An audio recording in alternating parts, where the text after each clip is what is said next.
Hubungan timbal balik antara filsafat ilmu dan pendidikan. Perkenalkan, nama saya Kanca Turianti, NIM 8605766914, mata kuliah PGSD Prajabatan. Yang pertama, filsafat ilmu mengawasi dan memperkuat eksistensi keilmiahan serta nilai-nilai dalam ilmu pendidikan.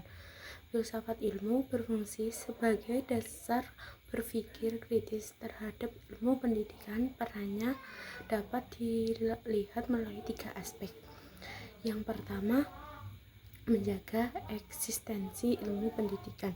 Filsafat ilmu membantu menjelaskan hakikat pendidikan, apa itu pendidikan, tujuan pendidikan, siapa manusia dididik, dan mengapa pendidik diperlukan. Dengan demikian, ilmu pendidikan memiliki identitas dan arah yang jelas sebagai disiplin ilmu.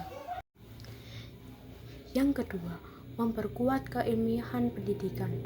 Pendidikan tidak hanya berdasarkan pengalaman atau kebiasaan, tetapi juga menggunakan metode ilmiah. Filsafat ilmu mengkritis cara memperoleh pengetahuan pendidikan, validitas penelitian, logika berpikir, dan kebenaran teori pendidikan, sehingga pendidikan berkembang secara sistematis dan ilmiah. Yang ketiga, menanamkan nilai-nilai dalam pendidikan. Pendidikan bukan sekedar transfer ilmu, tetapi juga membentuk karakter, moral, dan budaya. Filsafat ilmu membantu menentukan nilai apa yang layak diajarkan, seperti keadilan, tanggung jawab, kemanusiaan, dan etika dalam proses pendidikan. Pendidikan yang bermakna dan bernilai turut memperkuat perkembangan filsafat. Pendidikan yang baik tidak hanya menghasilkan individu cerdas, tetapi juga manusia yang kritis, refleksi, dan beretika. Memperkuat perkembangan filsafat ilmu karena yang pertama, pendidikan melatih peserta didik untuk berpikir logis dan kritis, yang merupakan inti filsafat ilmu. Yang kedua, proses pendidikan memunculnya pertanyaan baru tentang kebenaran, metode belajar, dan tujuan ilmu pengetahuan. Yang ketiga, pendidikan dan humanis dan bermoral mendorong ilmu berkembang secara bertanggung jawab, bukan sekedar mengejar kemampuan teknologi. Filsafat ilmu sebagai pisau analisis. Filsafat ilmu disebut pisau analisis karena mampu mengkaji persoalan pendidikan secara mendalam melalui 3 landasan utama, yaitu ontologi. Apa hakikat pendidikan? Contohnya, ketika muncul pembelajaran digital, ontologi menelaah apakah teknologi benar-benar mendukung hakikat pendidikan atau hanya sebagai alat teknis. Yang kedua, epistemologi, bagaimana cara memperoleh ilmu. Contohnya, guru memilih teknologi diskusi atau ceramah berdasarkan pertimbangan ilmiah tentang bagaimana siswa memperoleh pengetahuan. Yang ketiga, apa nilai dan manfaat pendidikan. Contohnya, pendidikan karakter dimasukkan ke kurikulum agar siswa tidak hanya pintar secara akademik tetapi juga memiliki moral dan tanggung jawab sosial.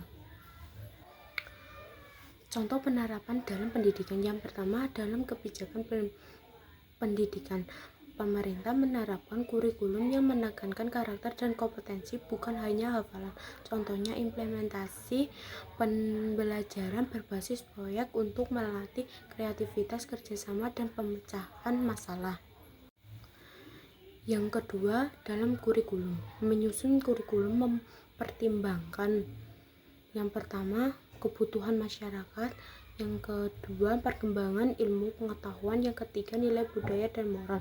Kurikulum merdeka misalnya menekankan pembelajaran yang fleksibel dan berpusat pada peserta didik sesuai pandangan filsafat bahwa siswa harus aktif dalam membangun pengetahuannya sendiri. Yang ketiga, dalam proses pembelajaran, guru tidak hanya mengajarkan materi tetapi juga membangun cara berpikir kritis dan etis. Contohnya, guru mengajak siswa diskusi dan berargumen, bukan hanya menghafalkan saja. Yang keempat, dalam penelitian pendidikan. Penelitian pendidikan menggunakan metode ilmiah untuk menguji efektivitas pembelajaran. Filsafat ilmu membantu menentukan yang pertama pendekatan penelitian, yang kedua validitas data, yang ketiga objektif hasil, yang terakhir serta manfaat penelitian bagi masyarakat. Kesimpulan dari materi tersebut adalah filsafat ilmu memiliki hubungan yang sangat erat dengan pendidikan. Filsafat ilmu memberi dasar tentang hakikat, metode, dan nilai pendidikan, sedangkan pendidikan menjadi sarana pengembangan dan penerapan pemikiran ilmiah. Oleh karena itu, filsafat ilmu sangat penting untuk membantu pendidikan perkembangan secara ilmiah, manusiawi, dan bermakna. Presentasi dari saya sekian, terima kasih.